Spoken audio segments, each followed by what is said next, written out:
Good morning, guys, gals, zombies, and YouTube catters. Well, I am officially back from Nationals. I'm back from Minnesota, home safe and sound, and bringing you today my deck guide for my top 100 placing Ritual of Light and Darkness Azamina deck that I played at Nats. I'm not going to go into too much detail about like how the cards performed, what I take out and things like that. I'll try and mention it here in this upcoming video to the best of my ability, but most of the information I'm going to be saving and talking about in length and depth and discussion on my stream. So make sure if you're on YouTube to watch the VOD. It's also going to be coming out very shortly or over on Twitch as well at twitch.tv/Grinning Neko. And while you're there, be sure to toss a follow on YouTube, like the video, subscribe, comment down below, and let me know what you think. And as always, if you would like to support the channel, you can become a member on YouTube today for the YouTube emotes, or subscribe over on twitch.tv as well. So let's go over briefly how Nationals went. I went 6-3 on day one, qualified for day two. I was top 200 on day one, and the cutoff was like 256, something like that, with a 6-3 record on day one. I was 3-0 undefeated after the first 3 rounds against Mitsu, Branded, and the Mirror.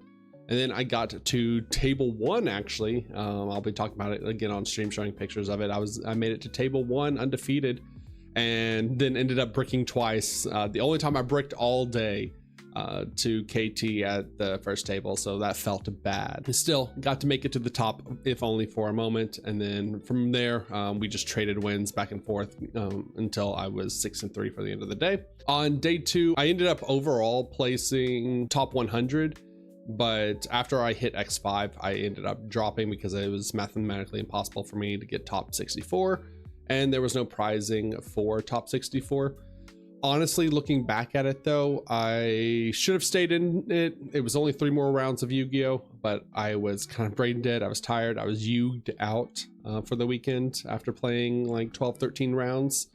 But looking back, I should have just stayed in it and seen if I could get like 1 or 2 more wins to increase my rank or increase that little number. But I don't think there was really any difference between top 100 and dropping as far as like points go, other than just like bragging rights, I guess. But overall, I think the deck performed really well. I think overall the tournament was just a weird instance of I just never saw non-engine, especially going second. Let's just get into the deck tech, the deck guide, and then like I said, if you want more information, if you want more in-depth detail, be sure to watch the VOD for my upcoming stream over on Twitch or here on YouTube as well. So let's get after it.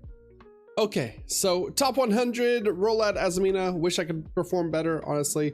There was a lot of mistakes that I realized I made, especially towards the later rounds. I know for next time to come prepared with snacks and drinks, because I was dying by like the 6th, 7th round, but I was definitely making like very small mistakes, missing triggers by those later rounds that definitely cost me 1 or 2 games that I could have won. But sometimes you do just get sacked out by double will charmies and things like that. Regardless, deck list, let's go. We are on the 1 Black Chaos, Magician of Dark Chaos. I'll only need 1. And look, I bought an overframe while I was there. I bought this day 0. I bought my overframe Blackluster Soldier. So 1 of each ritual. All you need is 1. The deck is built to beat Branded, because I thought Branded was going to be the best deck in the format, and I was way off, I guess. I don't know. I hardly saw any Branded players. I only had 1 Branded match day 1 and then 2 day 2. And yeah, I mean, we did beat Branded until day 2. Day 2, Branded was actually the deck that knocked me out, just because I opened all engine and none of the non-engine to beat Branded. But I digress. The matchups I had were really weird. We are on the 3 Griffo, again, pretty standard. Best starter in the deck. 3 Black Chaos. I saw some people cutting this down to 2. You have to maximize your starters with this deck. You have to be able to get your engine going. Also, Black Chaos is just insane going second. Like, it is a towers, it is non-targeting banish, that is a soft once per turn, so you can just mind shuffle it back to your hand, put out your ritual, and then do it again. Like, this card is crazy. This card is nuts. I don't think you ever cut this card. Then we are on the 3 Ragged Records of Rights for starters. I also saw people cutting this down to 2 because of redundancy. Again, I think you should be maximizing your starters. I think if you're cutting anything, you're cutting like bricks in the deck. 2 ritual spells, definitely don't run less than 2. And 2 Skull Archfiends of Chaos, also don't run less than 2. And then finally 2 Mind Shuffle. And then the 1 hats. Hate this card so much. I should not have played this card. This should have just been like the 6th Mulcharmy. I wanted this card to be good so badly. I wanted to magical hats people. I magical hats people like a couple of times throughout the entire tournament. And it does make bodies on the field to keep you from taking lethal. And they are spellcasters that you just get to turn into demod on their next turn. But yeah, it's just not a good card. It's just way too clunky to pull off. This probably should have been like Talents or some other non-engine at that point. Like I said, Talents or like 3rd Perulia. Then we are on the triple Diabellstar, and probably my biggest regret of the tournament is not buying Diabellstar alt arts before day 2 after they jumped in price to back up to $100, because a lot of people were on this version of the deck. I was really surprised a lot of people were playing Azamina Rolad. I think the branded version is more consistent in bridging, but I think this deck is like better with starters because you have Diabellstar as a starter, you have 9 starters for the rituals that all bridge you, and 6 starters in Diabellstar and Wanted that all bridge you as well. 3 Wanted as the other starter for this archetype, 1 Deception and 1 Hollowed Azamina. I've also seen people play multiple Deceptions. I think that's could be a choice, but honestly, I think it's enough engine with just the 15 cards that I mentioned earlier. Then we are on the 1 Magician Souls, the 1 Gaze of Timaeus. I think you have to play Gaze of Timaeus. This card was clutch. This card won me so many games. Also because I personally opened Magician Souls, and if you do that, then you just have no search for demod at that point. For the rest of the non-engine that I barely saw, we are on 3 Fuelos, 2 Perulia. Probably should have played the 3rd Perulia, the 6th Mulcharmy, seeing as I hardly saw Mulcharmies to stop my opponent. A lot of my games going second were just done by board breaking.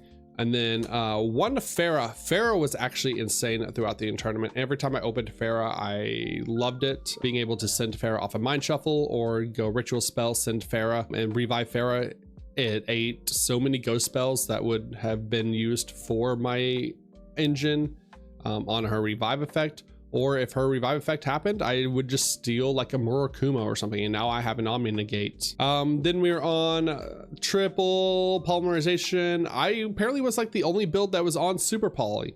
I'm surprised. I think Super Poly is great. I think it's like one of the best board breakers in this format. I hope this card is hit back to 1 so I don't have to play it. And then we're on Fallen and the Virtuous, 2 copies, and the 1 copy of Called by the Grave. You only need 2 copies of Fallen and the Virtuous. It's easily loopable with your Rolad engine, and you go Fallen and the Virtuous, send Albion, get your other Fallen and the Virtuous, send Ecclesia, great, and then you just go the Ritual Demock, add back your Fallen and the Virtuous, or use your Summon Skull to shuffle the other Fallen and the Virtuous back into your deck if you need it. For the extra deck, our Super Poly targets: 1 Dragon of the Swamp, Garura, pretty standard. Our Azamina engine, Muraciliago and Illa Sylvia, also standard for Azamina. Our Demod and our Dragoon for our Gaze of Timaeus target. Like I said, I think you should absolutely play Dragoon. I think it's the easiest. Like, you don't want to increase the ceiling for this deck, but this is the easiest increase of the ceiling of this deck. It is just 1 card that is searchable. For our Fallen the Virtuous package, the 1 Albion, the 1 Ecclesia, and the 1 Dragon that Devours the Dogma. That's also a Super Poly target. And then for our Link plays, because this is basically just a Link deck, is the 1 Cross Sheep. Card was insane. Going full combo, being able to draw 2, discard 2, and revive your body to extend into your Link 3s and Link 4s is actually crazy. SP Little Knight, I barely made this card. This was usually like a backup import piece, like if I didn't find lethal some way. Then we are on the Celine, for our Link 3 extender to go up to our Link 4 Charmers Quartet in Bloom. This card's crazy. I hope they don't ban this card. I love this card. I know it's broken. Don't be mad at me. But come on, like, when is the last time like we've been able to make? A lot of times, like, I would dump Farah if I already had access to both engines with the Magician's Souls, and I would just go Charmers Quartet in Bloom, revive Farah, revive Azamina and Sylvia, steal, and now I have an Omni. Like, it's so much fun. Let me have fun. I deserve to have fun sometimes. Our other Link 4 Access Code Talker, I never made him because I'm stupid. There was a couple of games where I would have had lethal if I had made him, and I just forget to for some reason. Like, this card didn't exist in my mind. And then our last and final card is Zinna. Zinna, also crazy. In my next in-depth guide video, my part 2, I'm sorry I didn't get to it before the tournament because it was just way too much editing for me to do personally to get it out in time. But I will be covering this card more in depth, the difference in targets for this card. Pick this card up now. At the time of this recording, it's still like only $5 card, but this is going to be a staple if it doesn't get banned. All right, and then I'll actually do sideboard for this video because the sideboard mattered a lot. It wasn't a good sideboard, I will tell you that, chat. I will tell you that, catters. If I was a richer cat, I would have gotten a better sideboard for this, but I made do with what I had. For our sideboard, we are on 3 Ash since I wasn't maining it. I was siding it. My deck was also tuned because I always lose die rolls. I have horrible luck. 3 Ash Blossoms, they just get sided in when guaranteed going first for Mulch Armies. That's all they're really good for. I should have sided them in more. 3 Lava Golems for board breaking. This card was amazing every time I opened it. There was multiple times where like I opened this plus Super Poly. Lava Golem was crazy the entire tournament. I just wish I drew into it or opened it more. Joel and Lockbird. You had to play Joel and Lockbird. It's not a main deck card, I don't think, unless you absolutely just need slots to fill. Really bad against Branded, really bad against KT. Continuing on the board breaker plan, too evenly matched. The 1 Harpy's Feather Duster just to clear out other back row decks. I didn't really run into them too much, unfortunately. 2 Solemn Warnings for going first. I only saw this twice. One time it won me the game versus Branded because they hard bricked even with a Pot of Sloth after mulch-arming me. I gave them 0 draws and ended on like a Super Poly, a Solemn Warning, and my Mind Shuffle. A Solemn Warning, their normal summon a Luber, and they just go next. 1 Anti-Spell Fragrance. This probably should have just been Judgment. I think this card was a mistake to play. I think it should have just been like a Judgment. If I had Pot of Sloths, I'd actually just play Pot of Sloths. And then the last card is my Super Poly target of Sea Monster Theseus for the KT matchup, but like I said, didn't really come up because I only played KT once, and once was enough.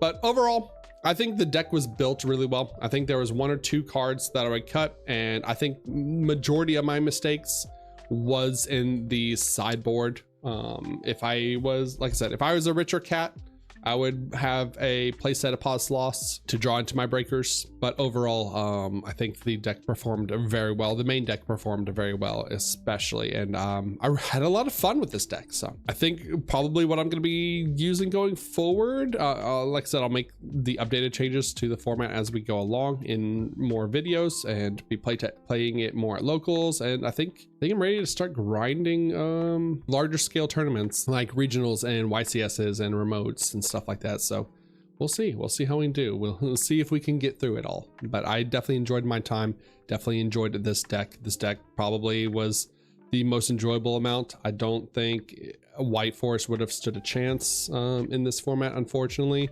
So I was happy with my deck decision and my deck building decisions. So that being said, guys, gals, zombies, YouTube catters, make sure to like, subscribe, comment down below. Let me know what you think. I did my best to perform well. I wanted to do well so y'all would be proud of me. Again, if you want more information, if you want in-depth guide, I'm going to be coming out with the in-depth guide part 2 very shortly, sometime this week or at the start of next week, depending on how quickly I can get the editing done.